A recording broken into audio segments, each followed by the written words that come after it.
we've seen a radical shift in American sentiment over police reform, again, that I don't think many of us were expecting, even some of the people who are out there protesting. And just today, I was looking at a few of the polls that have come out.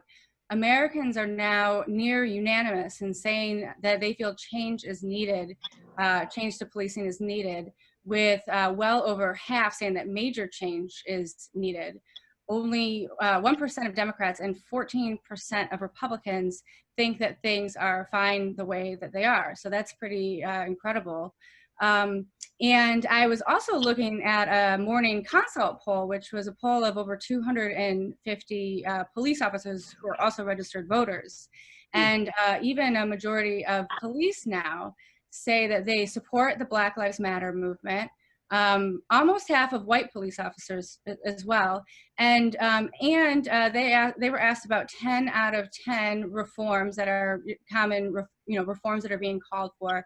And a majority, and often a very comfortable majority, all agreed that with those reforms. So we're talking things like, preventing military gear from going to local police departments, 5 or 6 reforms that would add accountability, banning chokeholds, things that seem controversial if you're on Twitter, but if you ask, I guess, Americans and police officers aren't as controversial as we might think. So I think that that's really been incredible. So what was most striking to me is the near unanimous support for changing management practices so that officers with numerous instances of abuse of power are no longer allowed to serve on the force. So 95% of Republicans, 99% of Democrats, and 98% of independents all supported removing, adding accountability measures, and also removing police officers with repeated instances of misconduct from the force and not allowing them to serve again. And so the reason why that's so striking is because the call for this type of accountability has been at the heart of the mass protests that have been springing up around the country with devastating regularity since the police killings of Eric Garner and Michael Brown in 2014. That is the police killings of George Floyd and Breonna Taylor triggered these most recent protests. The Black Lives Matter movement is now, some experts are saying, the largest movement in American history. So we have this unanimous, near unanimous support for the sort of, I mean, there's definitely a lot of other reforms that the protesters are calling for, but the very crux, the very trigger, punish officers who kill people while they're on duty. Every American, it seems, supports that. So, yeah, I mean, I just feel like that's been very striking to me, because then you sit back and you kind of ask, like, well, then why are we going through all of this right now?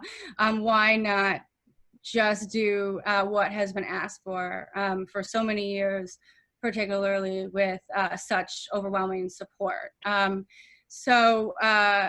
I think that we're at a place now where more and more municipalities are saying yes to reforms that had previously been met with a lot of resistance. There's some municipalities that are talking about reimagining their police department completely or reducing funds. I think there's police departments that are going to be forced to reduce funds because of the economic constraints. So we, are at this, I think, really important point in history. And the biggest question that I think is on everybody's mind is, how can we keep our communities safe, which I think everybody wants, and certainly as a journalist I've found that people in all communities want safe policing that keeps them safe.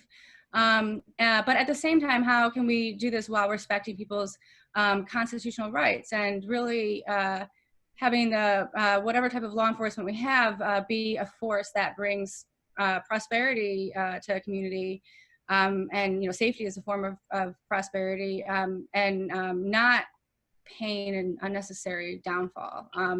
So I think those are the big questions, and there's more that we'll delve into, but we have 3 excellent speakers who all have very deep experiences with these issues. all from different vantage points.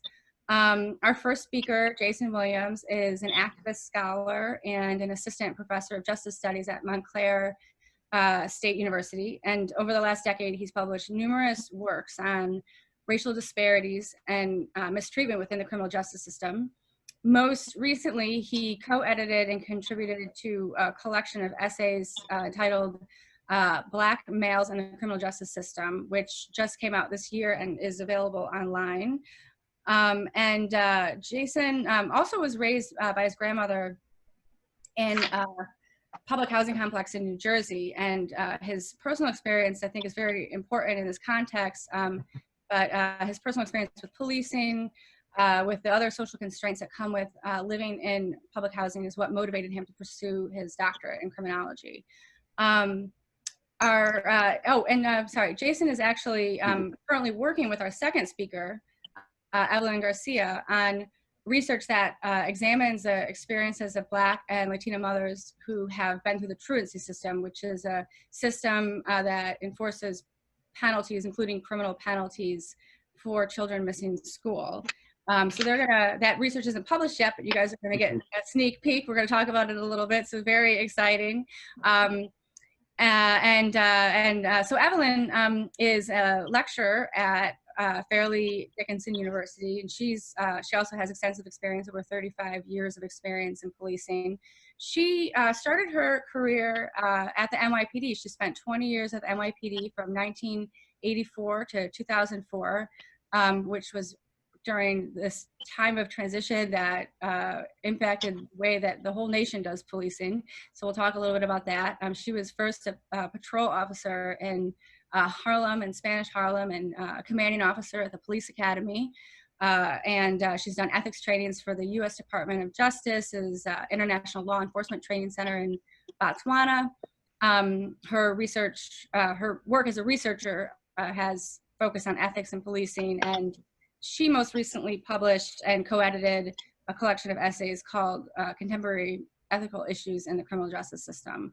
So a lot of people had questions about training and ethics, and she will be our point person expert on those issues. And then our third speaker, Andrew Cohen, is a fellow at the Brennan Center for Justice and a senior editor at the Marshall Project, which is a nonprofit journalism outlet that's dedicated to covering criminal justice.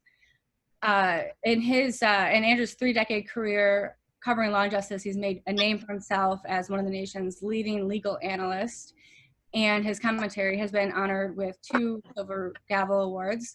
Prior to joining Marshall Project, he was a senior legal analyst at 60 Minutes and at CBS Radio. So he is very knowledgeable about some of the very nuanced legal topics that he'll talk about, including qualified immunity, and has a very good kind of bird's eye view of this shift in sentiment that's been taking place. Turning back to Jason. I just want to plug his most recent published essay. If you haven't read it already, I highly, highly recommend his essay, Black Males and Their Experiences with Policing Under the Iconic Ghetto in Ferguson, Missouri. And that's part of the collection that he published this year. I hope you'll tweet it if you haven't already after the show, so people can go to your account, follow you, and read it. So I found the piece really fascinating because it's centered on ethnographic research that Jason did in Ferguson, Missouri, right after the protest over the police killing of Michael Brown, which is what I think brought the Black Lives Matter movement to national prominence for a lot of people. It's kind of what started this whole movement that we're seeing today. And his piece very holistically addresses many of the issues that are just now getting serious consideration in the context of police reform. He actually starts off by kind of describing what sounds like a kind of gaslighting of the Black community. I think, talking about how a lot of people didn't believe that this type of violence and brutality and targeted policing and so forth was occurring. And now, as I've just said, a lot of people do believe it. But another issue is this concept of the iconic ghetto, which Jason will explain in more detail. But it essentially looks at the entirety of the experience of Black Americans who live in low-income neighborhoods, and the entirety of experience that prevents them from escaping or that follows them if they do. And the reason why I think that that's so fascinating, when I read it, I was like, oh my gosh, because the defund abolition movement is now, it seeks to address that entirety of experience rather than what had, been happening of kind of narrowly focusing on certain police reforms. The defund abolition movement talks about the school, like tackles the school to prison pipeline all in one thing. So it seems like a new concept to a lot of people. As a reporter, I think it's something that I've been hearing, from communities of color for years, but now it's kind of formalized into calls to action. So yeah, he's going to talk about these concepts, both from his personal experience and his years of research, and what the reforms would look like if implemented. Yeah, thank you. Thank you so much, Sarah. And also thanks to Rhoda and the Network for Responsible Public Policy for holding this event. So I'm very thankful to be here tonight and to be engaging with everyone, and thanks to the audience as well. So first, I'd like to simply state that we are truly experiencing, as I mentioned at some of the other events that I spoke at lately, an epistemic nightmare in American policing, right? And particularly at this moment, the murdering of Black bodies at the hands of the state has reached a huge level, a major level of discontent that has caused a historical level of condemnation, right? Not only from Black folk, but from people of all stripes, all ages, all economic levels, and so forth. And likewise, for the first time in a very long time, it has caused us to sort of put policing under the spotlight. And this is a very, very good thing. So moving into the Ferguson piece, in which I use Elijah Anderson's The Iconic Ghetto, because I know, Sarah, you just mentioned this. His concept, The Iconic Ghetto, came out of his 2011 book, The Cosmopolitan Canopy, Race and Civility in Everyday Life, and in which he accentuates essentially that the modern day color question is now affixed to ascriptions of geography, and that for Black folks in particular, this means being inextricably tied to the ghetto, right? Even if one isn't from the ghetto. Right? Even if you did not come up in the ghetto and you perhaps have come up in suburbia, the notion here is that when non-Blacks look at you, they see the ghetto. They see a walking representation of the American ghetto, essentially the undercarriage. And he further laments that, this includes even those who may ascend to high levels of success. So for instance, President Obama, right? And I'm sure we all can recall some of the depictions of President Obama, and perhaps even in the immediate aftermath of him winning the presidency, but then also throughout his duration of being in the White House. So in this context, even an accomplished doctor, right, can be still associated with the ghetto, right? So ascending to higher levels of success means nothing, which in turn also makes you more viable for dehumanization, right? The ghetto equaling one being susceptible to higher levels of dehumanization and everything else that is appertaining to those who have been rendered to the undercarriage. And in this view then, Blacks are then marked based on geographic connotation. So the ghetto then becomes proxy for race. And remember, this is within the backdrop of we now being a post-racialized society, right? So now the geographic location becomes proxy for race. Trayvon Martin, and although this is in the context of vigilante justice, but Trayvon Martin, Michael Brown, and the victims of state violence and vigilante justice, for instance, are now murdered for perhaps being in the wrong place at the wrong time, if you will, or whatnot. And therefore the violence and the erasure even of gentrification, because I know this might even come up, right? And the specific kind of policing that occurs even within these zones are okay, because ghettos, they don't seem to possess anything or anyone worth saving, right? Anyone or anything worth saving. So with my Ferguson sample in particular, yes, the narratives I collected corroborated much of what Anderson accentuates within this theory in particular. And he uses some of his own autoethnographic accounts, but alongside some of the data that he collected to substantiate the thesis. But also within this chapter, I should state that I also utilize Cruz's theory of internal colonialism, right? In which he basically states that the ghetto is a sustained system of racialized control and domination that keeps Black in this sort of caste-like state. So when you consider policing in this light, you're creating this sort of, you know, what we have essentially is a recipe of utter and sustained disaster. Utter and sustained disaster. So moving to the second point, Sarah, as far as like divestment, abolition, and so forth and so on, when you consider the totality of circumstances here regarding the levels of social controls that Blacks are subjected to, abolition or divestment, whatever term you want to use, it becomes the only way forward. Becomes the only way forward. For instance, new ways of policing, they don't seem to work. So whenever these incidents seem to occur, whether it be Mike Brown, right, Breonna Taylor, so forth and so on, we hear about community policing, we hear about hotspot policing, but what these new ways of policing do is they sort of create new ways in which to better police agencies. They're not doing anything to help the actual communities, right? What are we doing to help the community members? That should be at the top of our agenda. Are we addressing the legacy of racism or economic depravity, right? Which is sort of inherent in Cruz's thesis around internal colonialism, right? Policing cannot undo these injustices.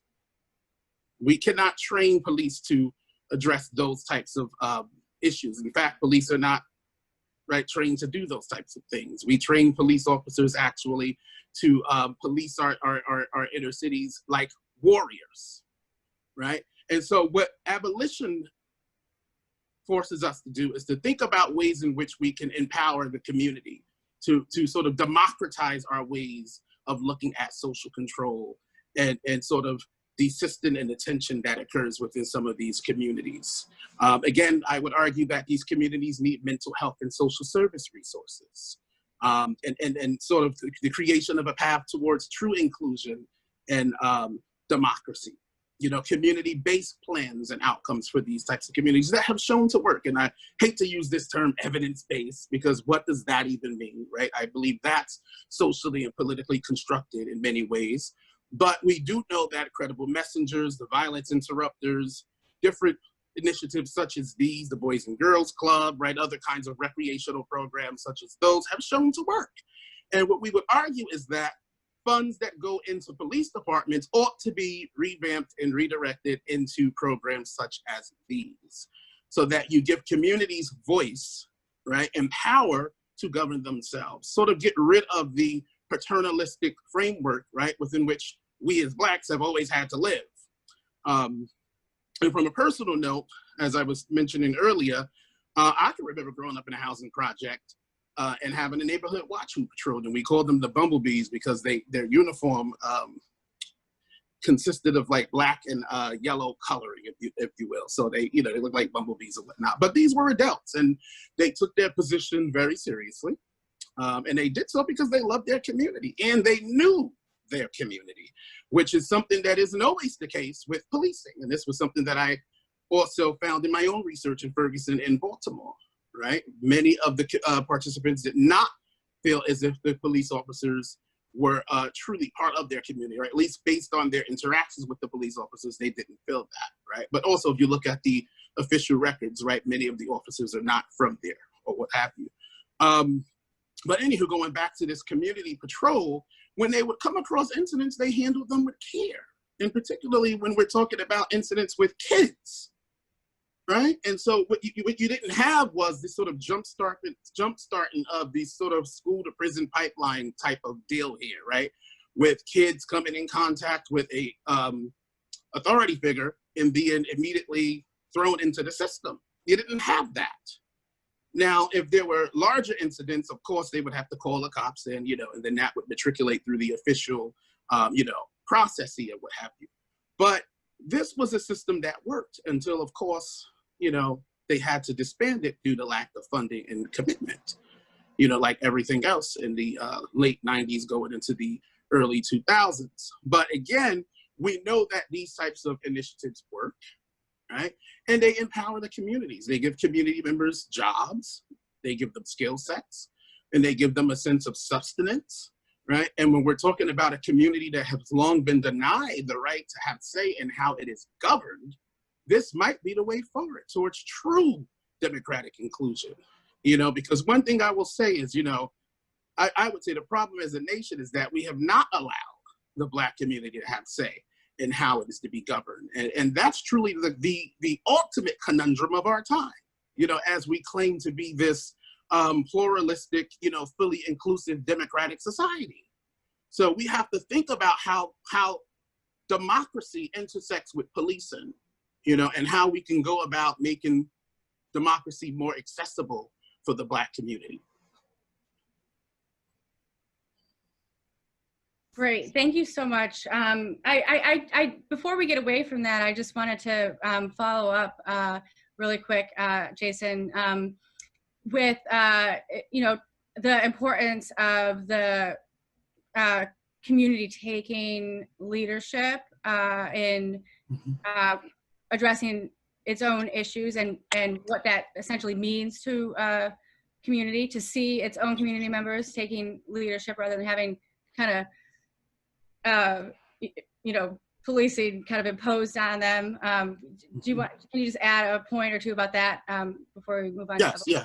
Well, because what happens is, like, particularly with community policing, which if you go around and you interview some folks within urban communities about policing, in particular community policing, right, many will tell you it felt like an occupation, right, like an occupational force coming in and sort of imposing its will onto the community. And again, this goes at, I think, the crux, the heart of what it means to be in a democratic society, right? A society in which everyone is supposed to have voice, everyone is supposed to matter, except, of course, if you are Black and you exist within subjective citizenship. And when you think about, in particular, and I can speak to the housing project in particular, right? Because as I mentioned, this is the petri dish, right? This is where I think the government really sort of trial and error everything, you know, because when you think about Clinton back in the 90s with the Get Tough on Crime bills and everything that came out of there with the one strike and you're out policies and public housing authority complexes. And I'm thinking about how many people, you know, there were scores of people who were evicted for very minor and petty offenses, right? And we didn't have say in the construction of those policies. And so many people were put outside, became homeless as a result of this.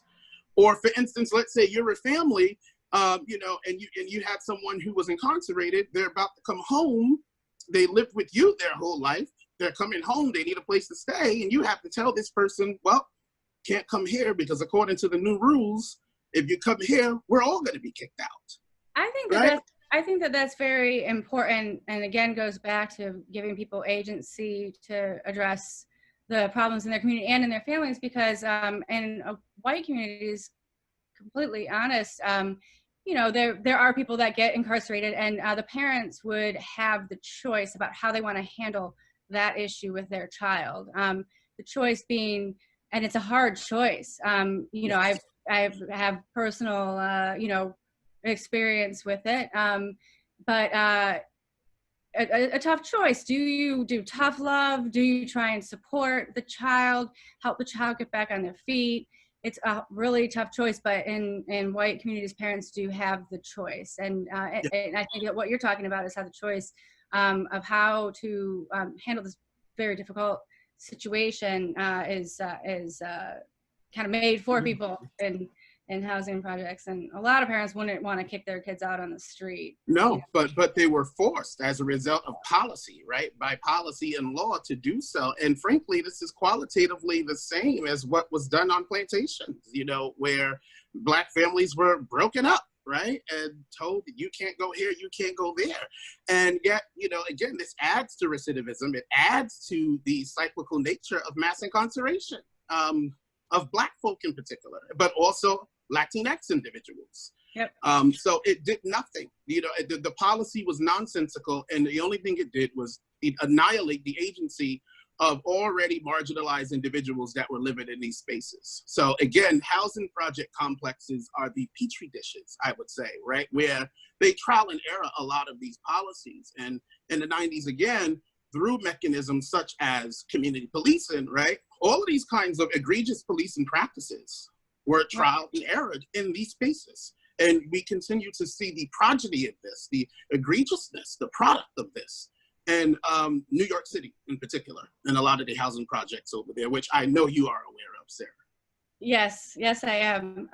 Thank you very much. I have so many follow-up questions that we'll get to at the end. But first, moving on to Evelyn, we did get a lot of questions before the program started on issues of ethics and trainings and different types of reforms that are on the table. And Evelyn is going to speak to us about that, and then also tracing some of the history of why we see racism on the force, which I want to note, by the way, according to that police survey, a majority of police acknowledge that police, treat white people better than black people. So it's a widely acknowledged issue. But anyway, I'll stop talking now and turn it over to Evelyn.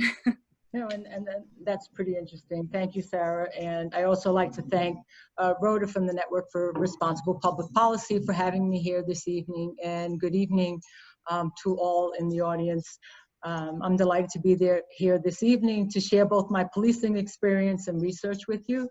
And I just wanted to underscore these very unfortunate and highly controversial incidents that Jason has described and what the country has witnessed in the media have given way to speculation on the propriety of current use of force practices that are in place for police. There are many questions that need to be answered, particularly whether these practices are outdated and in need of reform. And also, another area that I'd like to focus on is community policing, right? And community and police relations. And so in order to contextualize democratic policing for those of you in the audience that when you think about how do we reform police, I just want to describe what we're actually talking about. Understand that here in the United States, well, according to 2018 statistics, there were approximately 18,000 law enforcement agencies in the United States. And that includes sheriff, county sheriff's office, city and state police departments, and federal law enforcement agencies. And of this number, 13 are at the municipal level. And I highlight this fact is because when we talk about police reform, understand that it's not, depending on the jurisdiction, depending on where this police department and at what level is going to dictate what you can do, okay?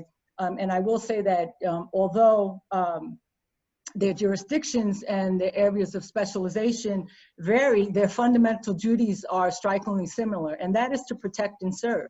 And so they're charged with balancing the obligation to crime control while at the same time they have to preserve individual civil liberties that are outlined in the Bill of Rights. And when there's a disregard for these procedural protections, that's where we see the police and the community, their relationships become uneasy. And so, which leads me to the first of two themes that I'd like to briefly touch upon this evening, that being the importance of community police relations. And I realize that Jason did touch upon, and I'm sure there's going to be a lot of questions, but just to put it in just really basic terms, community policing, the quality of any kind of relationship can be measured by whether the involved parties, they share this mutual respect for each other, right? And the lack of either can lead to strained relations. So this logic can be applied to the case of community policing, community police relations in the United States. If there's a lack of respect or mutual trust, relations are going to be strained. And in modern day policing, there exists this potential for these strained relations to result in civil unrest, as we see unfolding, and other rather extremely unfortunate incidences, and mainly deaths.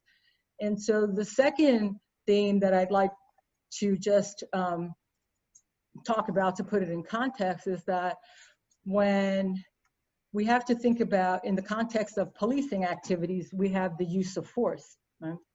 And police use of force refers to the amount of effort required by the police to compel compliance by an unwilling subject, right? And most of the police departments across the country has adopted a police use of force continuum. And the reason that I'm putting these two pieces together, community police relations, understand that police use of force, these continuums that guide how do police officers respond in particular situations, right?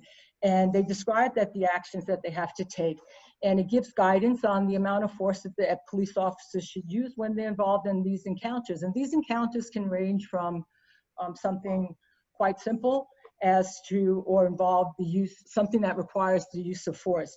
So to determine whether use of force is considered to be excessive, police departments rely on this use of force continuum. And putting these two pieces together, it just really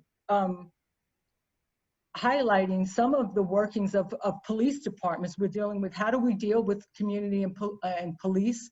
How do we ensure that when we come in contact with the police, that it doesn't result in some of these situations that we see? And to put it in context, according to BJS statistics, they do take account of police-public interactions, police-public contacts. And those police-public contacts, they total in, over the hundreds of thousands. I believe it's close to 1 million contacts on an annual basis. And so, well, actually on a less than annual basis. I have to check those statistics. But there's quite a bit of police and public contact. And when you really take a look at the outcomes of these contacts, many of them are, they don't result in arrest. They don't result in deaths when we compare that to this police use of force continuum, the actions. And so it's just a really relatively small number of individuals that come in contact with the police that actually have these deadly use of force being placed upon them, right?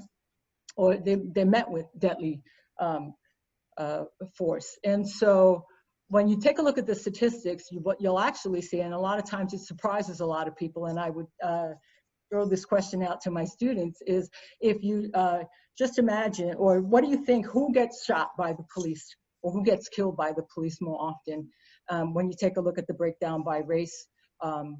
And so many of the students will say African Americans. And when you really take a look at the numbers, you do have whites are killed by the police more often, or deadly physical force is used on white males at higher rates than any of the other races. And so, sorry, rates and not total number. Yeah, the race, right. So when you do a comparison, when you compare whites versus Latinx versus African American males, you'll find that there are a higher percentage of white males are met with deadly physical force. And so that would make sense, because you would think that, okay, so there are more white males in the population, so they get shot at higher rates. But if you really take a look at the numbers, if you dig deep, what you'll find, and if you use this, take a look at the use of force continuum, what you'll find is that, yes, white males do get are met with deadly physical force at higher rates than any of the other groups. However, using this use of force continuum, you'll see that in the cases of white males, they are armed. They're using the same amount of force. The police are applying the same amount of force that's being used against them, because generally speaking, the police use of force continuum, officers are they're expected to use the amount of force that's commensurate with the amount of force that's being used against them. So in basic terms, if you're being met with the level of resistance is that you're using a firearm, then it's if the officer uses a firearm as well, then it's an application of use of force. Is it excessive? No, it's not. And bring that to with African American males, although they have a smaller percentage of instances of being shot by the police. When you take a look at these use of force continuum, in many instances, these males are unarmed. So that's where you beg the question, right? And so that's where, if you know how to really take a look at, dig deep, you know, the percentages, they say, okay, this makes sense. But if you really take a look at, you know, the finer details, and in this case, namely, what is the level of resistance that African-American males are using against the police that warrants this deadly physical force? It's just not there.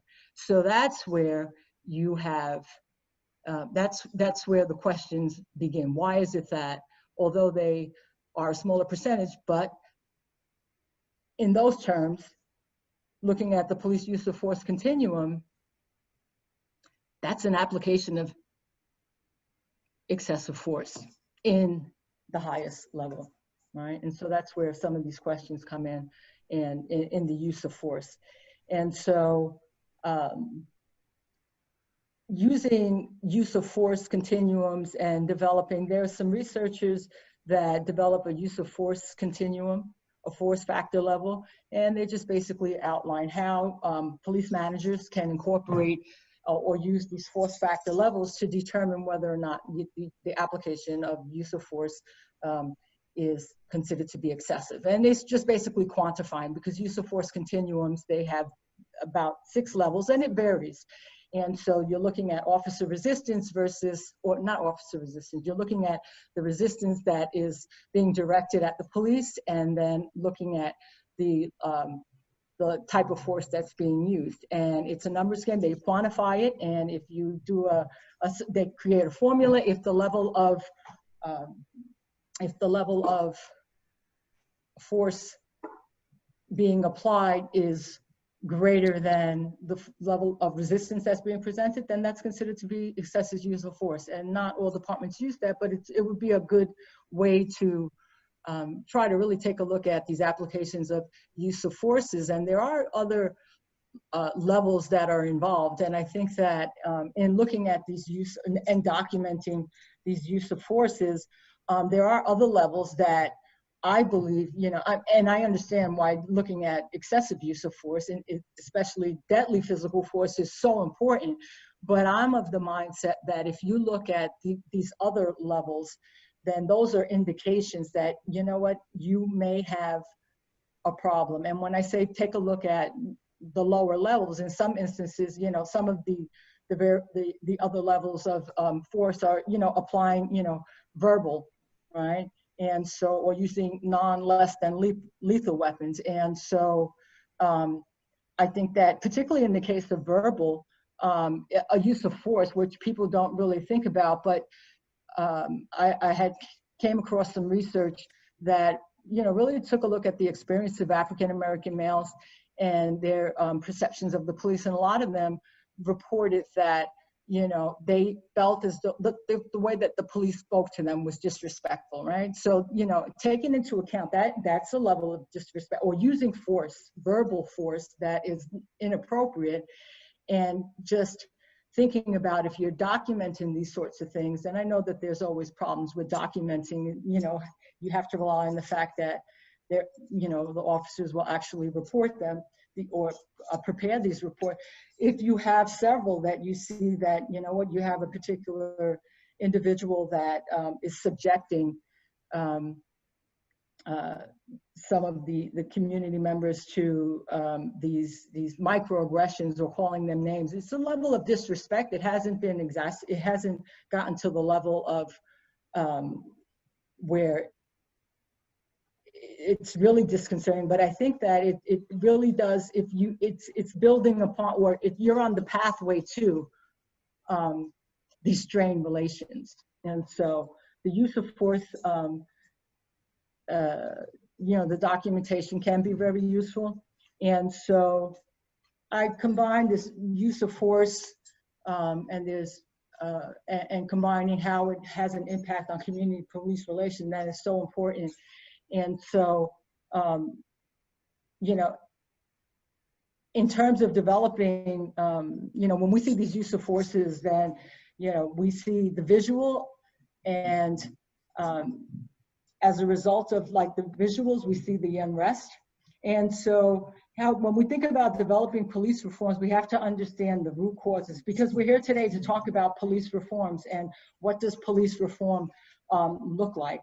I think that in order to understand or to change policing, as Jason so eloquently stated, is that you really have to take a look at the root causes and understand that many of these issues that we see, or with policing, we have to understand that when we see the police and the community members interact, that's really just a result of they're being in contact in times of distress or some of these social ills. There's underlying problems that need to be addressed, and that causes individuals to engage in or commit crimes or to be a nuisance. And an example would be, we have to understand that the discourse that we're seeing is that we have to understand the policing as a tool of social control, because that's really what it is. And that just really leads into this whole notion of, we have to think about what the role of policing is, the policing function. We have seen in the last 40 years that the role of police has expanded. Many police departments are required, or police officers are required to do things that normally they're not in a position to. They're asked to address social ills. And so there's a lot of ways that we have to think about reform. More often than not, when we think about policing, we think about training, we think about education, we think about diversity, we think about implicit bias training.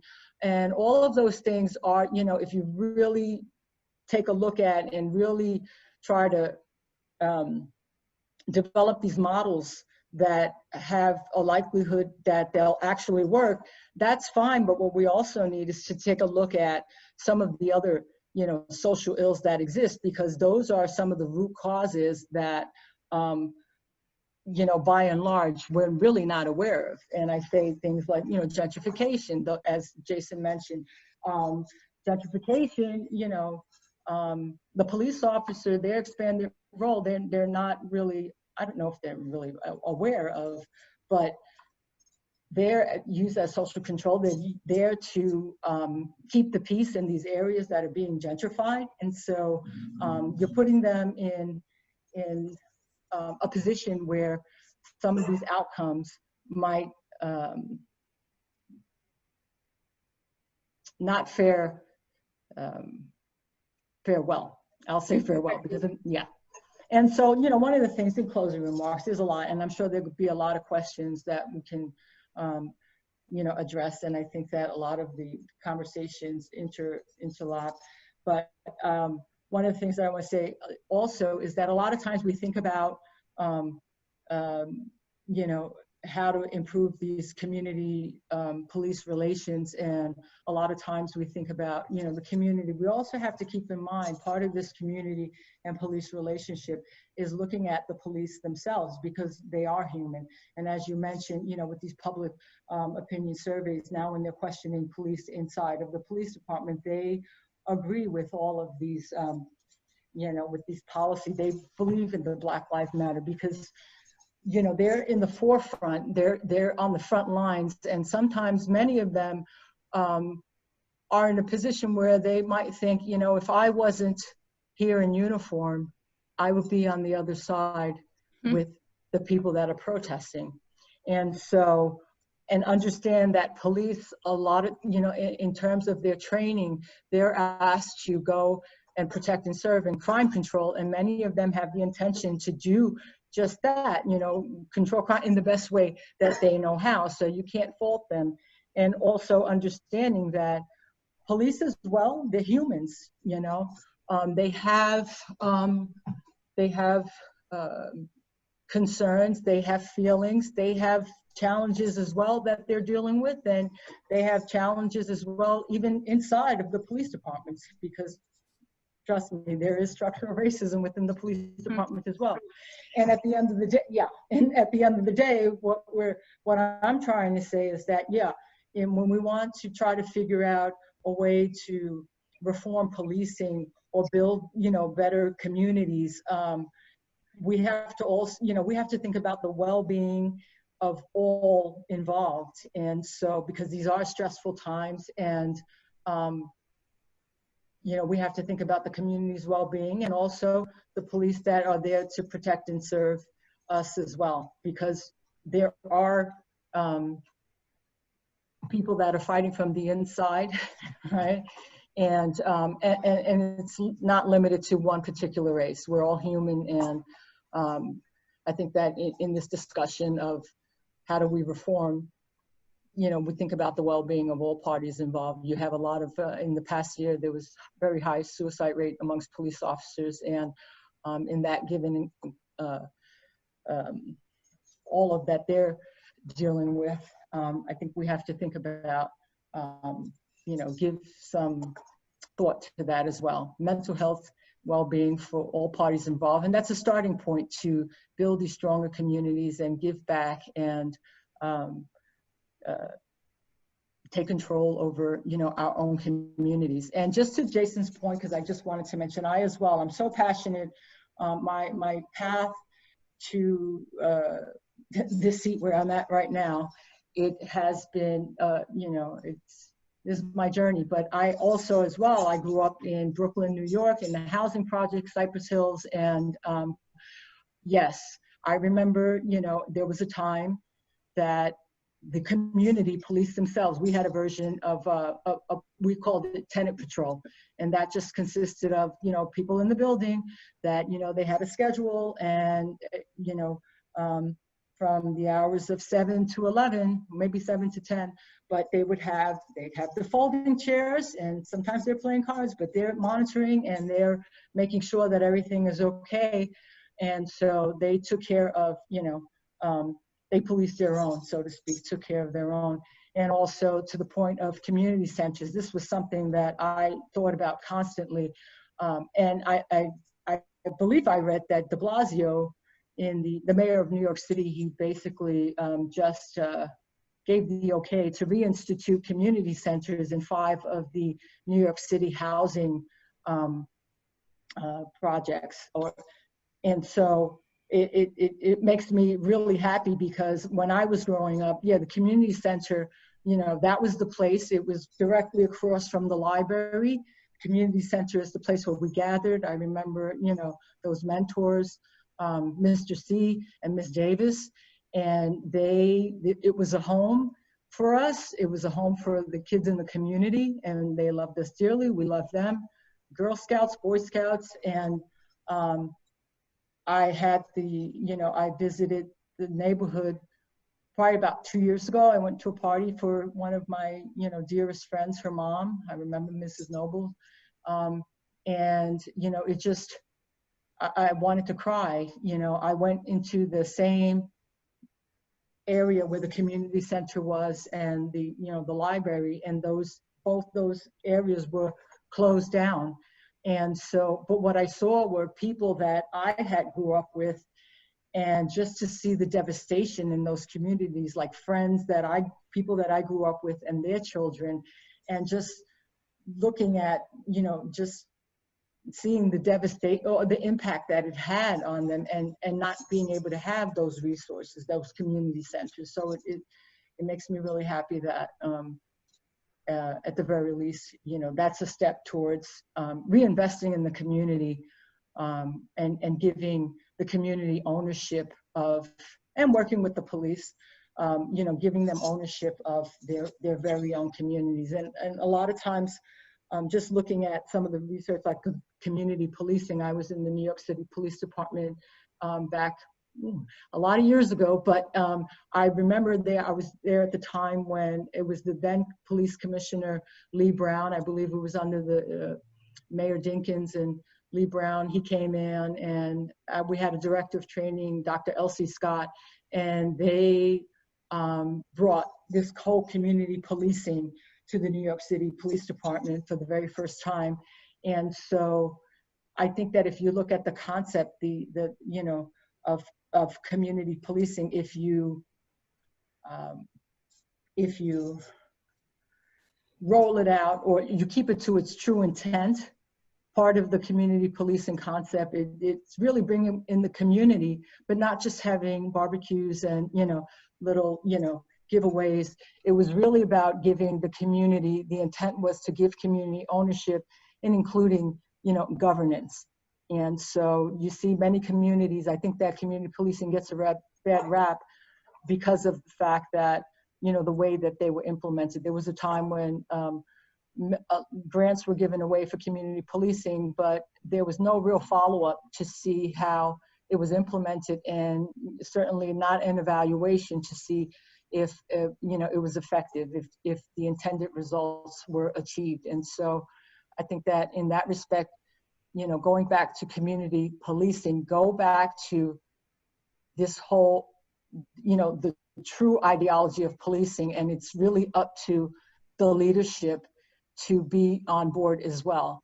Because I remember when it's rolled out, it's like, okay, those are the 5 police officers that are assigned to community policing. It's soft. We don't want to do that thing. You know, let's put, you know, that's like a desk job. It wasn't considered to be real policing. And so, but you have to engage in like all of the components of it. And so if you, you know, I think that, you know, we just have to develop a lot of different ways to, you know, have a true partnership.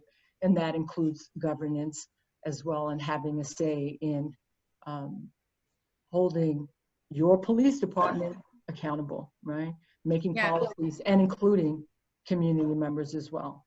Definitely, definitely. I think that the seat at the table concept is and agency is really important. And to your point about there being good police officers, I just want to say, because I've been a reporter, I've covered policing for 7 years, so not as much experience as you guys have had with it, but I've talked to a lot of police officers, a lot of detectives, a lot of top brass, and I have found a lot of them really do want don't agree with the harsh tactics and want to see reform and want to improve the relationship with the community. And very quickly, I'll say that one of the most, like a couple of the most striking experiences that I've had as reporters, a few of them were in LA going to meetings in Watts between community members and the police, and including the police chief, who just comes out there on a regular basis and talks directly, dialogues with the community members. And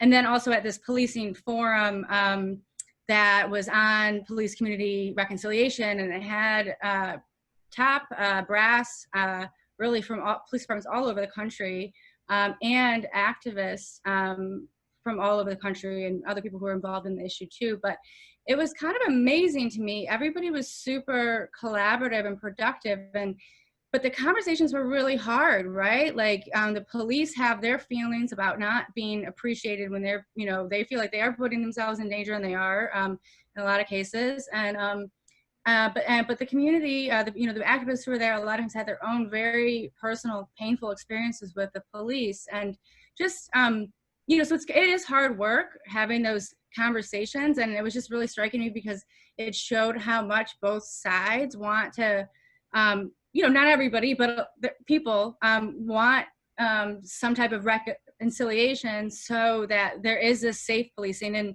in Watts, for example, people really did want police that were going to keep them safe as they walk to and from school. For example, they had these like safe path things, and there were you know, community members, including ex-gang members, who were very, very active in intervention and really taking a leadership role in that regard. So there was a lot of like hand-in-hand work as well. And I think that we should hold ourselves accountable, Andrew and me as media, because, you know, we don't delve into those stories as much, but it's important. And I guess I do admit that the public gets a skewed view sometimes of what's going on, where when you go to some places on the ground, you see like, you know, a lot of people trying to work together on, you know, common goals. So I have a couple follow-up questions. I want to get more specific after Andrew speaks into the issues of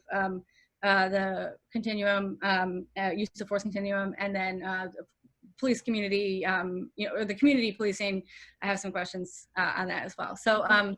But first, we'll go to, we'll now turn to our third speaker, Andrew, and he is going to talk to us. You know, he, like I said, he has this incredible bird's eye view, especially over, you know, 3 decades where we've seen such enormous transformation in policing and in public sentiment.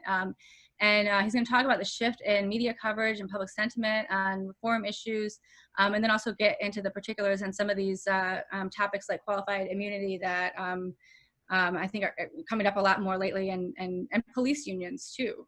So I'll turn it over to him and put myself on mute.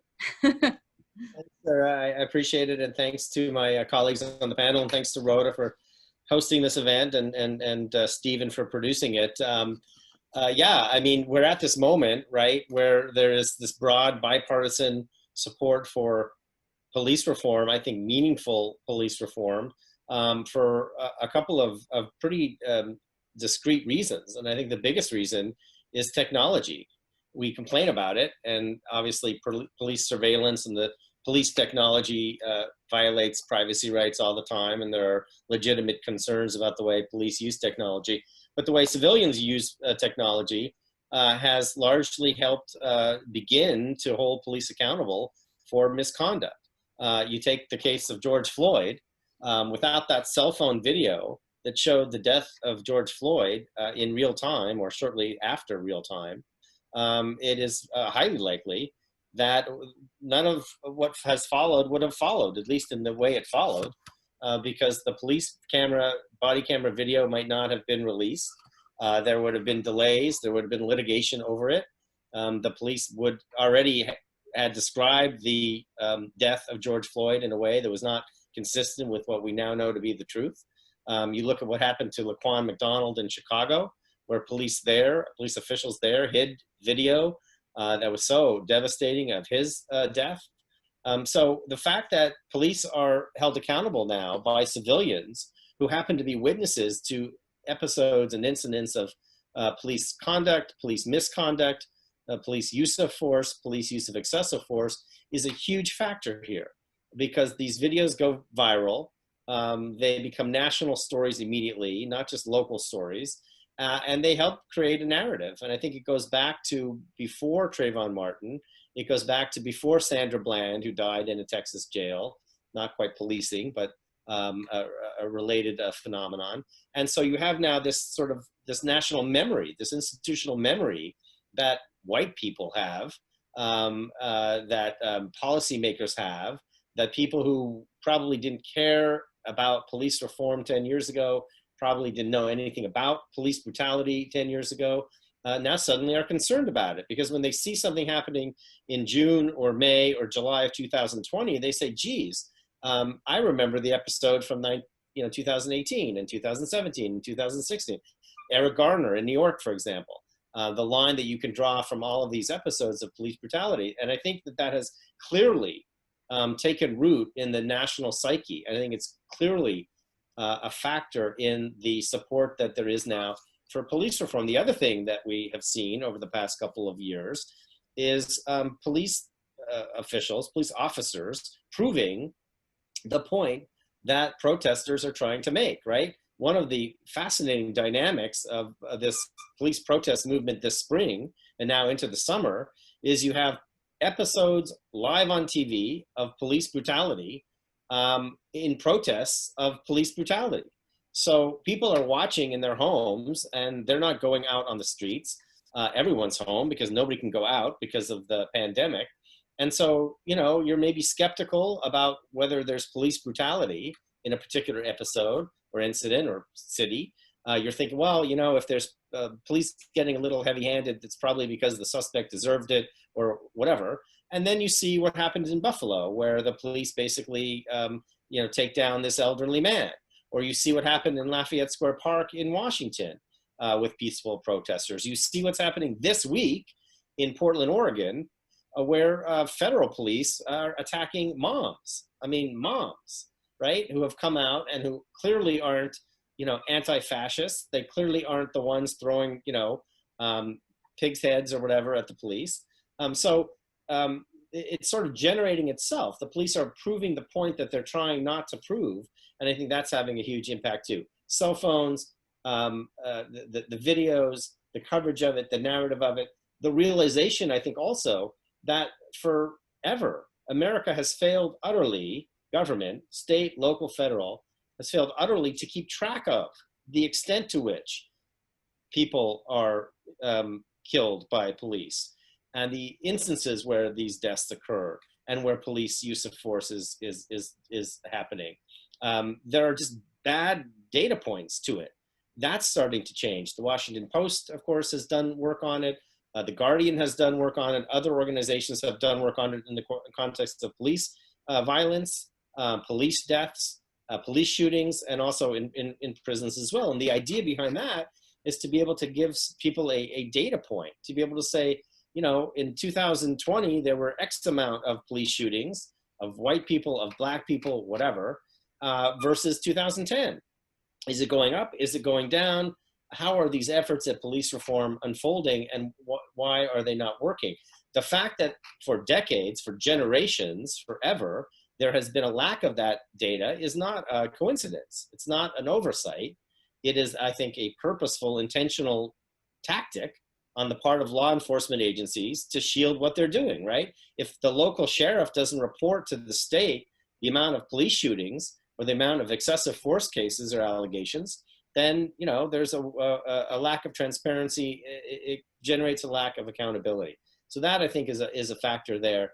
And I think all of it coalesces on the internet, which is in many ways awful and in many ways wonderful. And one of the ways in which it's wonderful is that it allows for, you know, this dissemination of information.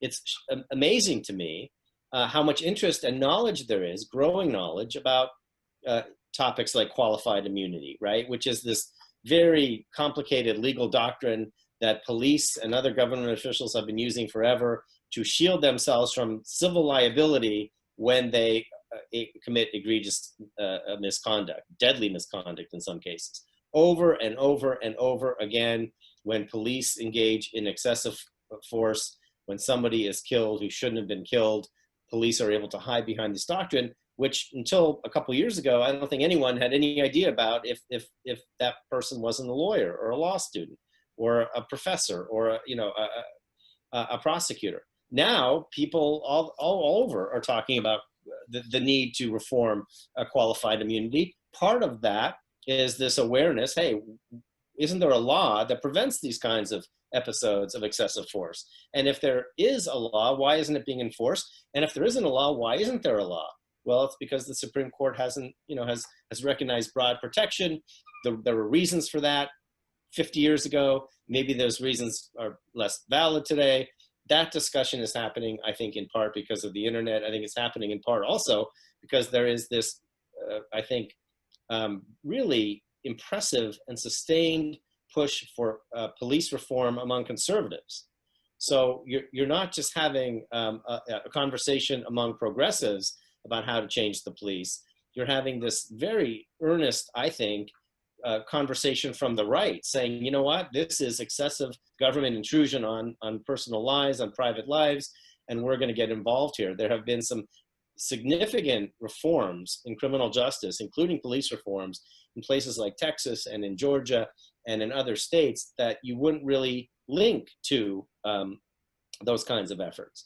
So that's been new. And finally, and I want to be brief because I want to allow for a lot of questions. The two doctors who preceded me, especially Dr. Garcia, you talk about police, and there are so many good cops, and there is so much earnest policing that happens on the official level, from the line officers on up. So many people are trying to do so good, and I guess I believe the polls that say that police officers recognize the serious problems they have with racist policing and so forth and so on. And yet you have these police unions. And I think one of the other major developments over the past couple of years, in part because of technology, in part because of the internet, is the dissemination of the racist, outlandish, provocative, often horrible things that police unions say and do in the aftermath of some of these episodes. Maybe 5 years ago, there would be a local story, there would be a local response from the police union, it might shock some people locally, and then the story would die. Now, when you see these local police unions who make these statements in the wake of these episodes, where they attack Black Lives Matter, or they attack the victims in these cases, or it's just straight up horrific, insulting stuff, that exposes police unions, right? And so people now are asking, wait a minute, what is the role of the police union? Why is the role of the police union different, say, from the teachers union or from the air traffic controllers union? You know, why is it so? Why is there so much contention between police unions and the push for police reform? Why does it seem that police unions seem to be such big obstacles to police reform? We're seeing it on a local level. You see it on a state level. You see it in New York. You see it in blue states. You see it in red states. You see it on the federal level for sure, especially during the Trump administration. So the exposure of the police unions here as a barrier to reform, I think, is a huge issue. I think it's a big open question going forward. And Sarah, you made this point in your introduction. You know, why, if there's so much popular support for basic police reforms, like holding bad cops accountable, right? Or, making sure that there's better training, or accountability or transparency. The reason for that is that police unions are enormously powerful politically, or at least they have been. And so they're able to wield enormous power at state legislative levels over politicians. They wield that sort of fear card. We've seen it in New York in the past 6 months with bail reform. We're going to see it again in other places. Unless and until the police union loses some of its political power in these state houses and in Congress, to be honest, I don't think that the reforms that public supports are going to take place. And to me, that's the open question going forward for this election. That's the open question going forward in some of these local DA races between now and this November. And I think that's an open question still not resolved, even as this national coalescence around the need for police reform, even as people in rural America and in suburban America are going to Black Lives Matter protests, or at least being sympathetic to the cause of police reform. The proof is going to be in the pudding, right? When these measures go to state legislatures and the police union says, geez, if you pass this, people are going to die. If you pass this, cops are going to be killed. That to me is still the open question, and maybe we can talk about it later.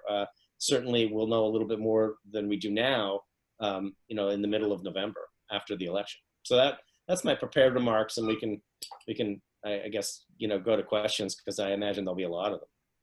Great. Well, thank you so much. And just a quick follow-up on that too, because I think that the issue of police unions is very interesting. Have you been following the 50A case? 50A is the law that prohibited the release of police misconduct records for the NYPD. And if you want to give us some more detail, I'm sure that you... a federal judge today, right, or yesterday, basically blocked the release of police disciplinary records. New York legislators are saying enough is enough. A police union, let me just back up. Police unions wield enormous power. They've developed these contracts which give police officers who engage in misconduct layer after layer after layer after layer of due process, to the point where it's almost unrecognizable to the rest of us. They are insulated in many, many ways. So legislatures are trying to unwind or undo some of that protection.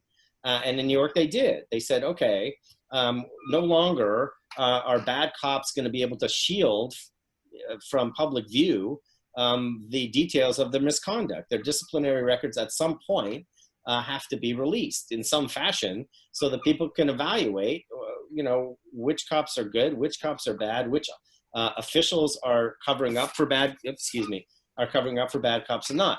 So that legislative effort was successful, and now you're seeing this backlash from police unions who are furious about the release of disciplinary records. They're making employment law claims, and they're making privacy claims, and so on and so forth. I think that litigation is going to continue, obviously, in New York, but I think it's going to unfold in other jurisdictions around the country, because I think the issue is not unique. These police union contracts are really solid and strong in a lot of places. And I think the fight over them, and it's going to be a fight that has to do with firing police officers now. It's going to be a fight over, transparency, maybe even changing use of force standards. All of that stuff's going to come to head in litigation over these contracts, and we're seeing it unfold in New York this week. Right. Well, and I think that what's so incredible about the 50A issue too is that that's something that people have been demanding for a long time, and then finally the legislature and the mayor capitulates because of this enormous demand and the protests that we've seen here. And so that's really like the will of the people, the will of the public, right? I mean, overwhelming. I don't think most people think that these records should be private or concealed from the public. And so they were just like blocked, right? The judge just put a restraining order. Is that right, on the release? Yeah, some of the documents I think were already transferred, and the judge just yesterday, right, last night, Mm-hmm. around this time, issued I would guess would be a preliminary injunction to sort of prevent the release of that. But it was the police union lawyers who ran to court and said, you know, this is going to be a catastrophe if that happens.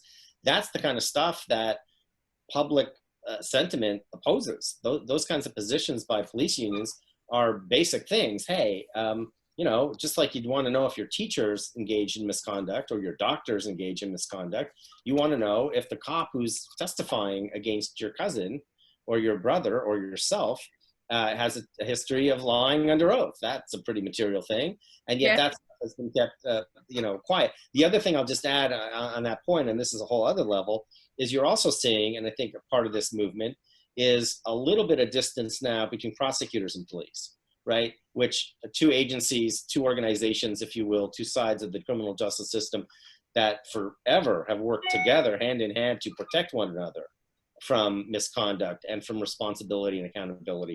You're seeing some distance now. You're seeing some a separation there, especially in jurisdictions that have voted into office reform-minded prosecutors who are like, you know what?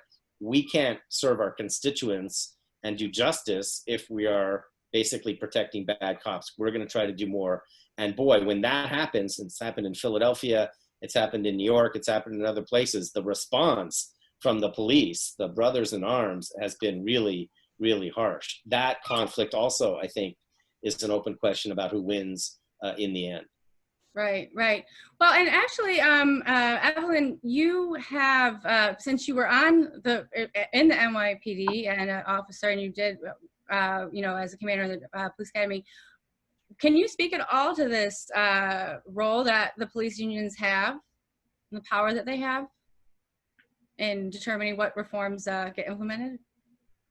Well, I'll just say that I was not the commanding officer of the police academy. I was the education support section. And so in terms of, you know, answering your question, the strength of the police unions, you know, working in the police academy, I wasn't really, you know, aware of like the finer details. I knew that we had representatives in each of the different commands. And what I do know about the power of police unions was that last year I took my students, well, actually some of my grad students, they were, their final research project was on police accountability. And I took a group of them to the actual hearings in New York at that time they were, I think New York was in the process of rewriting the city charter. So at this point in time, these meetings or these hearings were revolved around like civilian complaint review boards, like they wanted to refashion the civilian complaint review board. And so we went to these hearings. There were, you know, throughout the city, they had focus groups, and ultimately they, the legal, you know, they drafted a bill that went before the people to vote on in the city of New York. And so one of the interesting things was that, you know, at these hearings, you know, they did have discussions about, you know, the role of the police and how do we hold them accountable. And so it was pretty interesting that, you know, they talked about it, but I didn't see any of that like in the actual legislation that they were going to vote on. And so, you know, to your point, I know that, you know, my experience is that from what I see reading, because I've been retired from the police department for about 20 years now.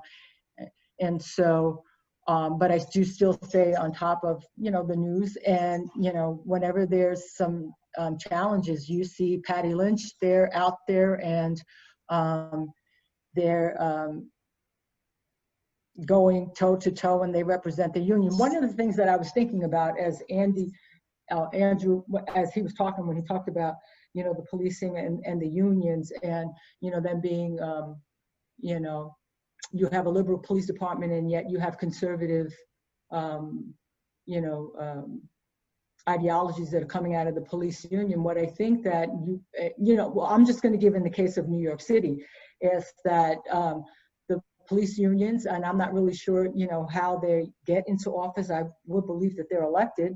And so they've been there for a really long time. And just taking a look at the makeup, the composition of the police department, you do have a lot more diversity. And so in turn, you have more, you know, African-American police officers, you have more Latino, the numbers have increased. When I, you know, 30 years ago, when I was in the police department, you know, it was predominantly male white. And now when you take a look at the police force, you see much more diversity in terms of women and race. And so, you know, I'm just wondering, is it a matter of, you know, changing? And I don't want to, you know, I mean, maybe it's a matter of the union leaders not being reflective of the police force that they represent, right? And that's what I'm just, you know, thinking about. You know, in terms of like what accounts for this disconnect. Like if you have police officers that are saying, you know, we side with you, and we can think of ways to support Black Lives Matters, and yet you have the union speaking differently, you know, it's, I'm not going to say that the leadership has to change, but I'm just saying perhaps, just give a, you know, just taking an educated guess, maybe, you know, the unions aren't reflective of the police departments that they serve. Exactly what I was thinking. I mean, really. Yeah, let me just jump in real quick to say, I wrote a story a couple months ago about 2 episodes in New York, I think in Chicago, right, where police officers expressed sympathy for protesters, peaceful protesters, and then had to do this very public mea culpas, right, where they apologized and, you know, said, oh my gosh, I didn't mean to ruin my career by expressing sympathy by taking a knee. I mean, that's an example of the barrier to reform that you have within these institutions. I think that's clear as it gets. Right. Yeah, and that's why when I spoke earlier, I said sometimes you have to work from the inside out, and you do have, you know, officers that express a totally different sentiment, and yet their voices aren't being heard. And so, yeah, those are some of the other barriers that to reform. Right. Unless you had anything to add, Jason, I wanted to get more into the force issue. We have some questions about it. Did you have anything you wanted to add on unions? You know, I would just say that, you know, I think it's a product of a certain part of society having allowed this institution to feel above reproach, right? And so we're dealing with the product of that, unfortunately, right? I mean, think about it. This is a part of our government that is supposed to be, you know, we're supposed to be able to critique them. You know, if we're able to critique a politician, our mayor, our city council, anybody else in government, we're supposed to also be able to critique police officers. Like, who do you think you are that you can be a public servant and can't be critiqued and can't be told what to do, right? I mean, if my taxpayer dollars is what's footing your salary, I better be able to tell you what to do. At least I thought that's what our constitutional government was all about, right? Oh, sorry. No, I was going to say, but when you think about the segments of society who are most likely to be affected, right, by the negative activity of this institution, well, they look like me, right, historically and contemporarily. And so if I'm an officer, if I'm in that union, if I'm the union representative, it's like, well, I mean, now you're telling me I can't do this? I'm above reproach. How dare you, right? And this is a power, this is a mindset, this is an ideology that America has allowed this institution to live and to build over time and space. And I think that's very important for us to understand, right? And again, this is a government institution that is telling us that you can't critique us, you can't tell us what to do. Right. Yeah. There's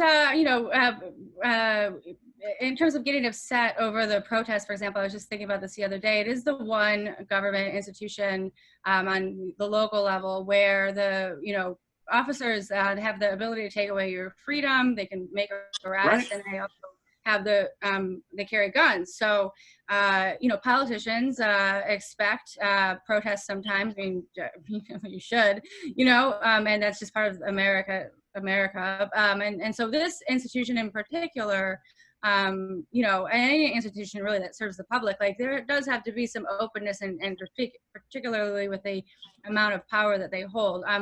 I have this question that I want to ask because the lack of accountability is super important.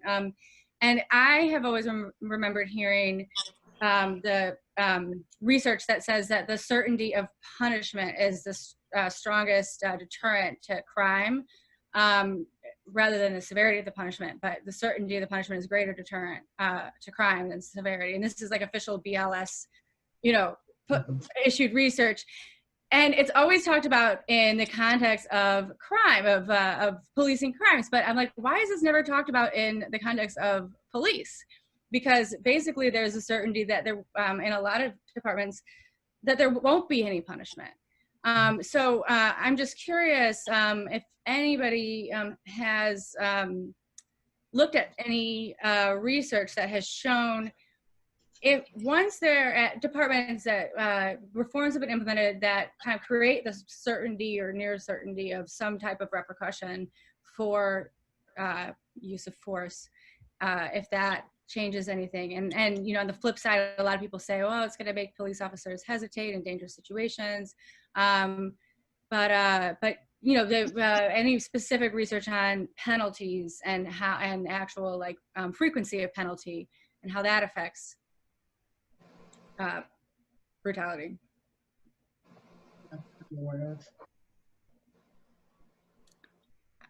Sorry, Evelyn, did you have you looked at research? I'm just saying, not that I'm aware. I'm just thinking about it. My mind goes. I'm just thinking about some of the challenges or the swiftness of punishment. And again, it's always or the certainty of. And I say, theoretically that sounds really fine, and I understand that what you're talking about. If people, if they engage in deviant behavior or break a law, if they're or in any kind of behavior, if there is the way that you social control, or according to social control theory, the way that you are able to, control behavior is one of the theories is that you would, a particular behavior, you would have a punishment, and that punishment would have to be swift and certain. So it's sort of like saying, if a kid knows that if he breaks curfew, there is not going to be a punishment, then guess what? They're just going to continue with the behavior, right? And so putting it into the context of policing, I'm just thinking, they do have I'm going to use the frame of reference to New York City Police Department. Maybe a lot of people don't know, there's a lot of policing of the police that goes on as well. And so if you engage in certain kinds of behaviors, then there is a penalty that exists. Does it keep people from committing infractions? Well, I want to it's well, the issue with the New York Police Department though is that a lot of times, almost more often than not, for sure, when the CCRB recommends punishment, it doesn't actually get implemented. Right, like there isn't. My impression, correct me if I'm wrong, at least current, my time covering the NYPD, that the issue is that the punishment doesn't happen that frequently, and there's all these means of tracking, looking at misconduct lawsuits that illustrate patterns of behavior, looking at wrongful testimony, test-a-line, I believe it's called. There's IAB. There's a lot of different mechanisms. Even looking at how frequently cases are dismissed, summonses dismissed. I mean, there's just so many ways, and it doesn't ever seem to come back, to the officer. Yeah. And then another thing too is if you look at, I'm thinking of some of the DOJ reports that I've read, right, over the course of the years or whatnot, including Newark's, which was the recent one. Newark, New Jersey was the most recent DOJ report that I read, but I'm thinking of culture, right? So it really doesn't matter the mechanisms that you put in place. In some case, according to some of the research, it might even be symbolic in many cases, because if the culture doesn't change, it's like, okay, I'll get this right up or what have you, but you know, I go back into the same culture that encourages the same thing anyway. And then if it doesn't go anywhere and falls on deaf ears, what does it really matter at the end of the day? Right. Well, I think, like, you know, we're going to get to the issue of defund and abolition in a moment. We have some questions about it too. But I think that there's a lot of people that are like, well, what if we just, you know, maybe this is why there's so much broad support, but what if we just always held police accountable? Then would we be where we are today? You know, if there was just really strict accountability, the same that we would have with doctors that kill their patients, you know? Yeah, sure. I don't think it's all. I think the question is some accountability, right? If you held some more police accountable, you would have less brutality. Right. Sarah, I'm wondering, I'm jumping in here because I realize that there are questions from the audience, and before we lose more people because of the time, I wonder if you could take a look at some of the questions and see what has not been addressed tonight that you want to pick out for our speakers to answer. And then we want to definitely leave with some positive ideas for what we can do to advocate for change. Sure. So the one that I had written down, but it does to talk about next was the had more to do with the use of force continuum. So maybe we'll move on from that for now. So we have some questions about defunding. I think it's something that people don't always necessarily totally understand, but one question, historically, reform has never worked. What are the panelists' opinion on defunding the police, which is actually a basic tenet of the Black Lives Matter movement? And then following up, it's actually the same person. If there is so much more increased diversity on police force, why do the problems still continue? Why is there so much support of the notion of reform rather than abolition? So I can speak to the first part. I didn't get the second part of the question, if you can.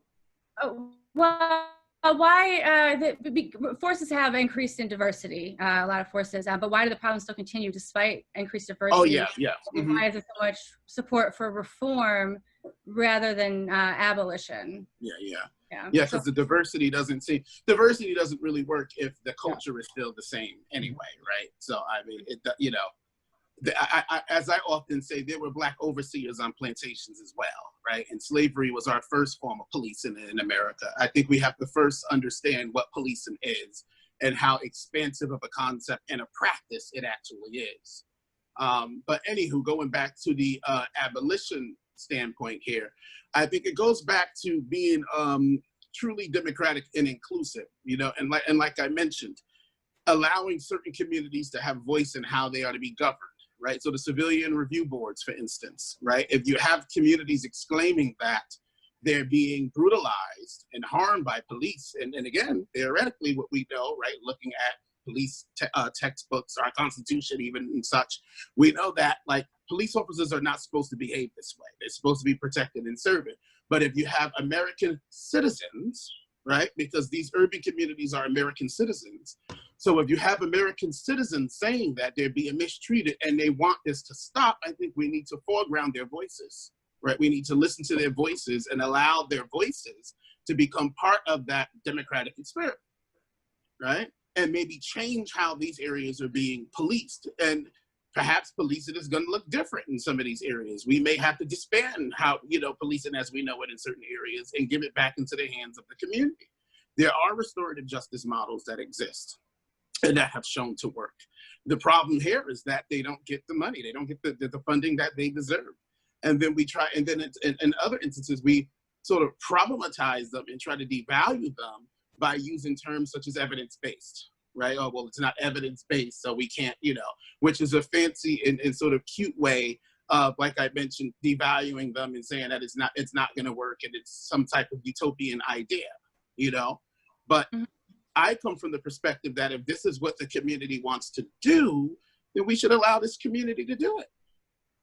Right. Well, and of course, a lot of the programs that were implemented nationwide weren't evidence-based. Didn't have really the data to back them. It kind of goes back to what you were saying earlier about housing projects being used as petri dishes or labs to experiment. But then when, Black people really are saying something that they want, then people are like, oh no, it's not evidence-based. It's not evidence, because that's going to be the new terminology that you got to watch out for, because whenever Black people or marginalized people want something, first we have to review the evidence. If it's not evidence-based, and when you ask people to really define what that means, they can't even do it, right? It's a socially, politically constructed term that, that they use in arguments to devalue something that could be more innovatively suitable for these communities. And it's unfortunate. And I should add again, parenthetically, that there are initiatives that have shown to work, right? And so they already exist. There was a recent research, semi-recent, from the Brennan Center, actually, that found increases in crime, strong correlations with increases in crime based on the number of community organizations in cities. I think that there are other, outside of this sort of criminal justice policing research, there's a lot of research. That's right. Yeah. That's right. And social work and public health and such. And I'll just say really quickly, you probably can't measure, quote unquote, right, these initiatives the same way in which you might measure, these sort of old school traditional programs, right? So we have to sort of interrogate this notion, this idea of how do you measure success. But you have to look at what you get out of them. If you get both a drop in crime and an increase in jobs and other things, that's right, like opportunities and so forth, then it's sort of more bang for the buck. That's right. That's right. Are anyone not really familiar with Camden? We have a question about Camden as an example of this kind of reimagining policing. Anyone want to take that on? Mm-hmm. So what was the question? Well, just because Camden has come up lately because they kind of reimagined how public safety was done, the Marshall Project has done some work on Camden, and there have been some really good stories lately as well. Like everything else, it's a complicated story. I think it's been framed in some outlets as this great success story, right? That Camden basically shut everything down and started from scratch and built it up. And there are a lot of facts, a lot of data that suggests that some of it has worked, but not all of it has worked. And there are a lot of complaints from folks who are being over-policed still. That's right. As a result of the reforms. So it's you'd like to look for some sort of, model for a big city that's going to work in that sense. The defunding, the sort of reimagining of police forces. I'm not sure, and I'm glad to see the doctors agreeing with me. I'm not sure that's the success story that a lot of people thought it would be or hoped it would be. Yeah, because they sort of toughened up. I'm thinking of, it wasn't a federalization of policing, right? But there was a sort of county takeover of the policing. So it was this sort of get tough approach. And whenever you have that going on, sort of like what Donald Trump is doing right now, right? Federalizing local policing with sending, federal agents into. So whenever you have that sort of thing going on, that's never a good thing. Never a good thing, because you're taking local control away from we the people. And so that's never a good thing. But I can tell you with the Camden situation, yes, it for many people on the ground, it resulted in hyper surveillance, okay? And again, if we don't have to have this in suburban. Oh, can you just be specific? Yeah, hyper surveillance, meaning that the strategy consisted in having more police officers also on the block and around town, if you will.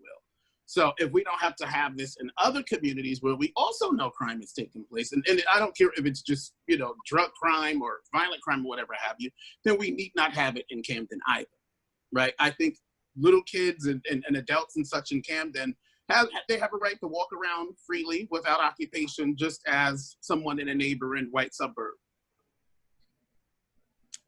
Did you have anything you wanted to add, Evelyn? Oh, I was just thinking, can you hear me? Oh, let's see. Yes, I can hear you now. Oh, okay. No, when, at the mention of Camden, I was just thinking about, I believe it was Camden that they fired everyone in the police department, and they started from scratch. Either it was Camden or Trenton. I think it was Camden. And so, and part of the reason that that they did so was because there was, no, I believe it was in Trenton.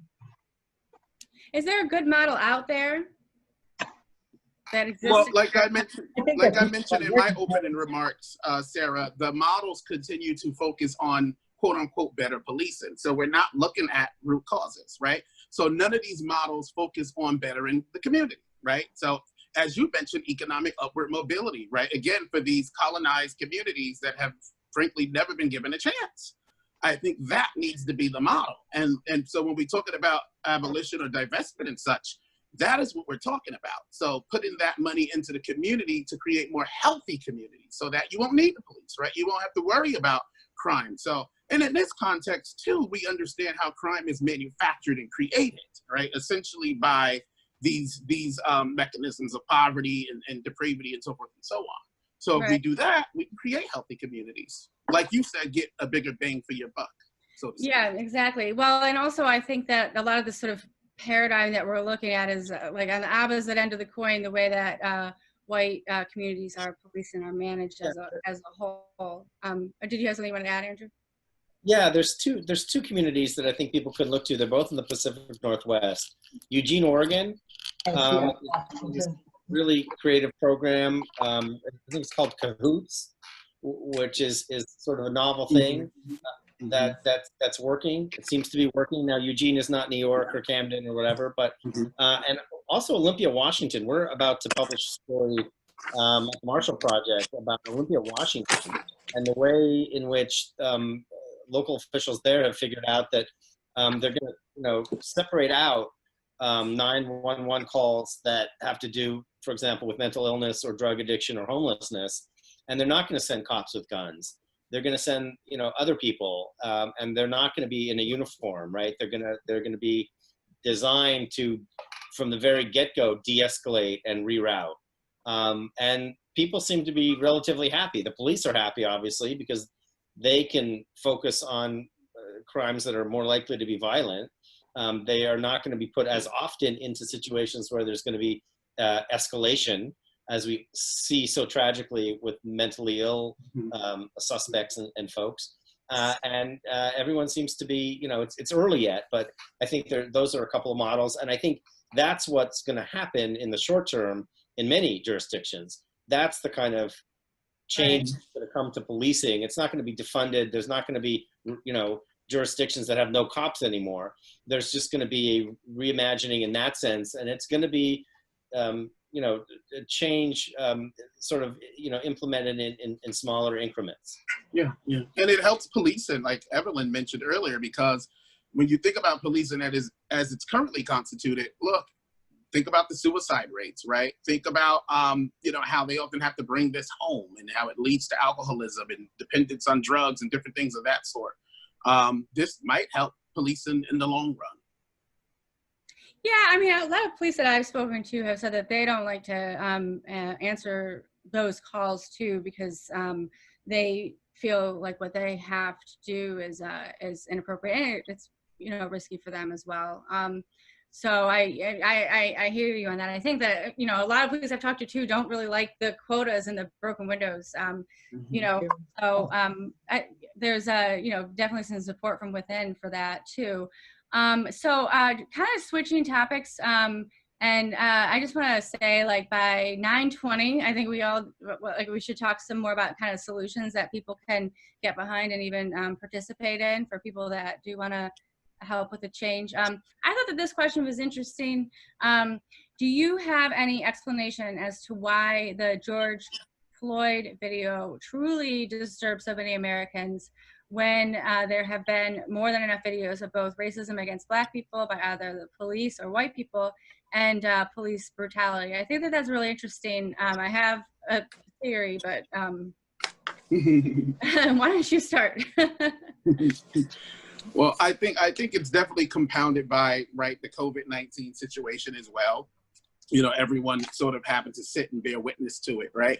But for a grown man to be recalling out for his mom who's deceased, right? I think that just hit everyone sort of differently a little bit, right? And again, just to have to watch this man die on tape, right? To watch him die on tape and to look at the essence of that officer's face, you know, and as well as the essence of his partners sort of standing by and watching this happen and not do a thing, I think this particular incident, I think just hits your soul differently. Yeah. Did you want to add something, Andrew? Yeah, I mean, I agree, and I just think the lack of ambiguity surrounding it, right? I mean, I thought of the shooting in South Carolina, right? The video of the cop shooting the man in the back, as Walter Scott was the victim in that case, running away, you know, and it was clear that there was a shooting, and he posed no danger to that officer, who I think since was prosecuted. But even in that situation, there was some ambiguity about their initial. Sorry, can you just cut out this for me? Yeah, me too. You know, Okay. on the ground, it's an excruciating long period of time. Oh, am I breaking up? Can you hear me? We got you back. Oh, okay. Sorry. It's it's an excruciatingly long period of time. It's all captured on tape. There's no threat that he poses to anyone at that time. The other officers are basically saying, hey, let up. I mean, I think Dr. Williams is right. I think it's a cumulative effect. The other thing that should be noted, and that I think has been underreported, is Minneapolis had a bad history of that kind of stuff. There was a bad history of racist policing and excessive force in Minneapolis that had not been addressed in previous years. I think that generated the local uproar that I think fueled the national interest. Do you think that there was any impact from, it's been noted that these protests have seen a lot more participation from white people, and in some communities, smaller communities, that the movements were almost entirely white, but the amount of violence that we were seeing, the videos against white protesters, it's pretty much almost seem equal, to the black protesters. And I just wonder if, going back to that kind of gaslighting thing that I said before, like that, do you think that made people see that it's real? Like, oh, wow. Like, yeah, and I also think demographics have played a role in the fact that you see Black Lives Matter protests in rural places and in suburban places, which are, seeing more, Black people and Hispanic people living in communities. And I think that to me is the surprising thing here, is that so many of these protests took place in small towns and in red states and in places that you would not have picked. And I think that's got to be fueling, right, the public support for these reforms. But I think it's a good point that you make, Sarah, that the face of the protesters, right, white people could resonate with the face of the protesters when the protesters. Or maybe it was even easier for them to sympathize that these people weren't doing anything wrong. I don't know. Yeah. I think a lot of the sort of the response on behalf of police, right, at many of the locations of protest. So you mentioned, I think Andrew mentioned in DC, right, at Lafayette Park, the elderly gentleman in Buffalo, for instance, right? That has a way, I think, in a very peculiar way of sort of humanizing the issue for many white folk who may be at home watching. But not only those instances, but also on the front lines, right? So for many of us who were watching CNN, Fox, MSN, whatever your source may have been, right? Watching the people on the front lines being tear gassed and such. And again, just the sort of compounding effects of COVID-19, the compounding effects of people losing jobs, being laid off, waiting on the lines for unemployment to answer their calls.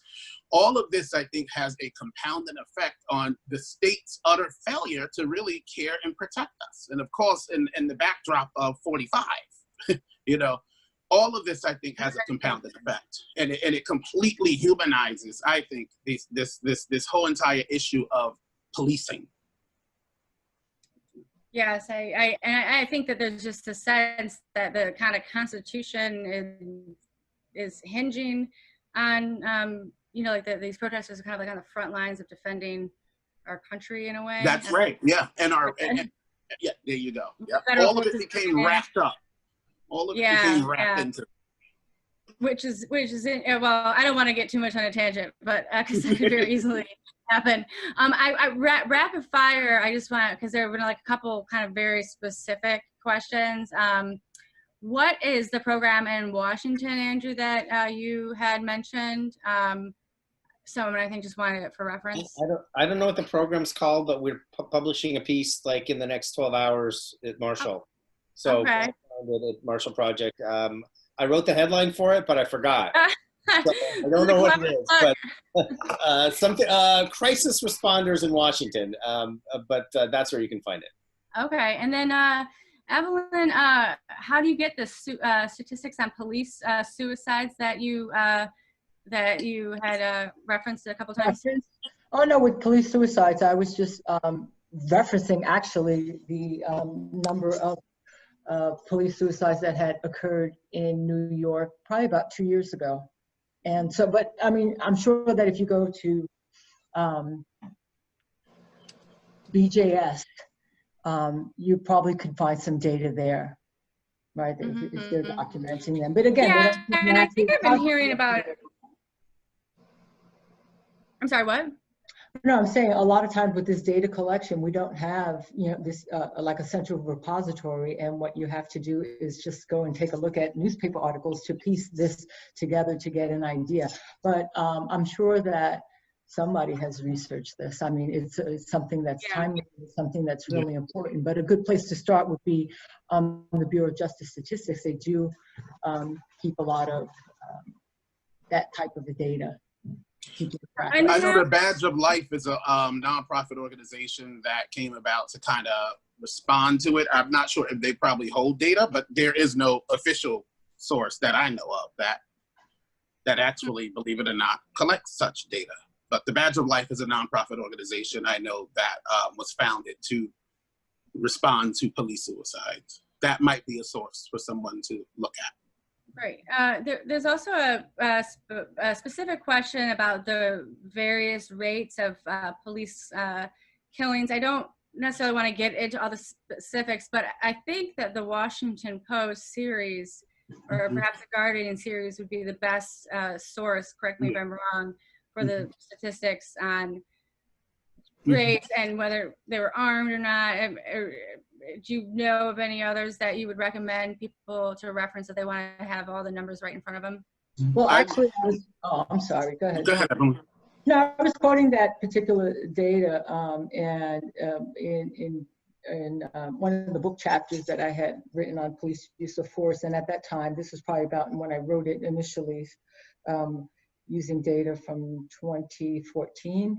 And at that time, there was this whole notion of not having central repositories to collect these data. So in getting this data, it was basically looking at these nonprofit organizations that publish this type of data. There was no national source. And actually it was a call for, with many other individuals that study policing, a call for a national repository. And I believe that to collect this data, and I, as a result of the 21st Century Policing Initiative, that was a meeting of chiefs of police, and during the President Obama administration, one of the recommendations were to create this central repository, but that didn't happen. Great. Thank you for that. So I just wanted to make sure that we leave time to talk about some constructive or tangible solutions that people can get behind. And also if there's things that people can involve themselves with. I feel like, Evan, you had touched on this point that, you know, a lot of people who are looking at this are not thinking that it's a problem with their department too, but it might be. So if you want to just each go around, maybe we'll start. I'm just looking at the order you guys are on my screen. So we'll start with Andrew, then Evelyn, then Jason. Yeah. I'll just and keeping in mind that we only have 8 minutes, so don't take more than 2. I'll be really quick. All of this stuff, so much of it has come about because of reporting, because of journalism, because of advocacy groups, because of folks of various stripes who are fighting for transparency and accountability on policing. It's coming at a time when local news is basically being destroyed by economic forces, by the pandemic and so forth. So if you're looking to do something constructive, support local news, support local advocacy organizations, hold your local paper accountable, fight for your local television station, support nonprofits. I know I'm biased because I'm part of nonprofits, but even when I wasn't, support nonprofits. And because the only way this is going to change is if information and facts and evidence comes out there and continues to change public opinion to the point where the politicians follow, the policy follows, the judges follow. So that would be my brief pitch. Evelyn? I'm thinking along the same lines of Andy's comment. You have to get involved. You have to educate people. You have to, just take a look at your local community, because I think that when you think about what's happening, a lot of times people have the impression that they can't have a direct impact. But if you start with your own local community and engage in the work, and again, use the resources that are available at the local level, you have a much better, you'll have, some sort of impact. And also, again, engage with the nonprofits. There are a lot of nonprofits that are out there. Support them. They are taking on new initiatives. Reimagining Justice, I'm just going to put a plug in there. It's a nonprofit that's based in New York. A good friend of mine, a colleague, Dr. Lisa Chowdhury, she does a lot of work in the city of Paterson, and she works in community organizing and also helps, like there are a lot of people that are in that community that are trying to do the work, and she organizes it so that it can provide wraparound services. And so if you're not really sure what you can do, look locally and start from there. Yeah, I have to agree. I think the New Jersey Institute for Social Justice is a great nonprofit in our region that's been doing excellent work around all of these issues, advocacy issues in a variety of areas, right?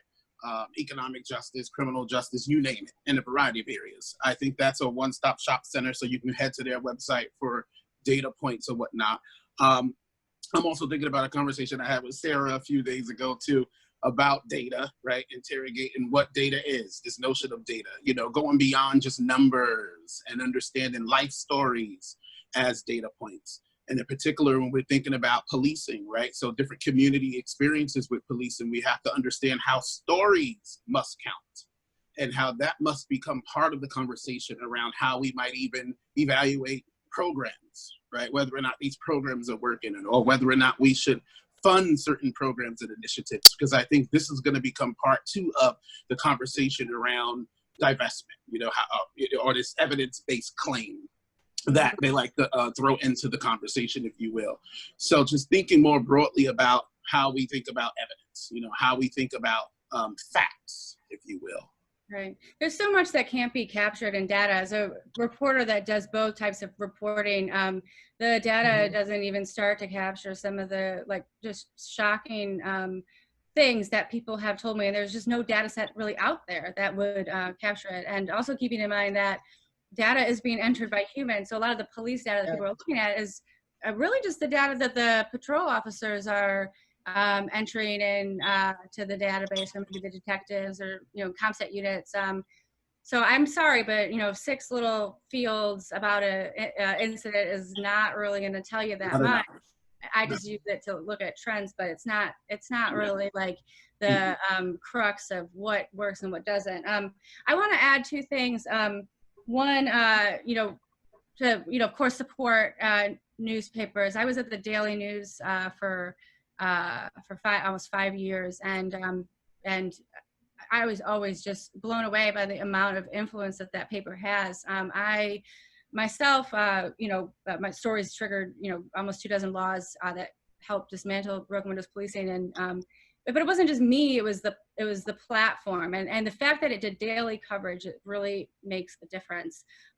There are so many instances of accountability and impact that happen just from day-to-day coverage. It's not just investigations. And so people should support their local paper. If they see reporters that are doing stuff that matters, those reporters are getting laid off. The guy that got the Eric Garner video, Daily News photographer, because he was riding around and thought, oh, this call seems interesting, unusual in Staten Island. He went there, only photographer there. Times is not going to go there. No other, ProPublica is not going to go there. And I love those organizations, but this is Daily News, so that's why he was there and was directed to that video, which changed a lot. And so without those jobs, that kind of stuff doesn't happen. The other thing is I think, and I, as a reporter, I can't tell you what, but letters actually make a big difference for elected officials. And so I know a lot of people are like, we actually had a question on here about what can you do other than protest? And I think a lot of people are rightfully hesitant to protest right now. Yeah. But letters have a really big impact, and you can write your elected officials letters on what you think should happen. And it doesn't take that long, but that makes a big difference. So let's see, we have 2 more minutes. What should we talk about? And social media, and you can engage on social media, right? That's true. If you don't want to go outside, look, social media, activism, anything you do on there, it's helpful too. It helps in the cause. Yes. One quick thing that I just wanted to add about in the state of New Jersey, the state attorney general's office has developed this policing excellence in policing initiative, and right now what they're doing is they are going to go out into communities, but also they have posted on their website questions about, because they're going to reform the police use of force continuum. So they are requesting the input from the community. So I would recommend that you go to the New Jersey State Attorney General's office and. I'd like to put myself on again. Yes. Sure. I can't. Yeah. I think you're just on mute right now. You can hear her. Yeah, now we can hear you. Okay. Hi, everybody. Thank you for a really great night. My gosh, there's so much information here to sort out. And I like the fact that we did end on some positive notes of things people can take away and do. And I appreciate so much all you have, the information you've provided and the good discussion that was created here. And you know what, let's keep in touch, because this is not going away. And I'm going to need your help as we go along, and as NFRPP wants to continue to provide information to its really growing network and keep this in the forefront. So I look forward to staying in touch with you, and we keep this discussion going. It's the first of many to come, I'm sure. So thank you again, Andrew, Evelyn, Jason, and you, Sarah, for pushing this thing along. It was wonderful, and we all appreciate it. Thank you so much, and thank you, everybody. Had a great night. You. Okay. All right. Good night. Bye.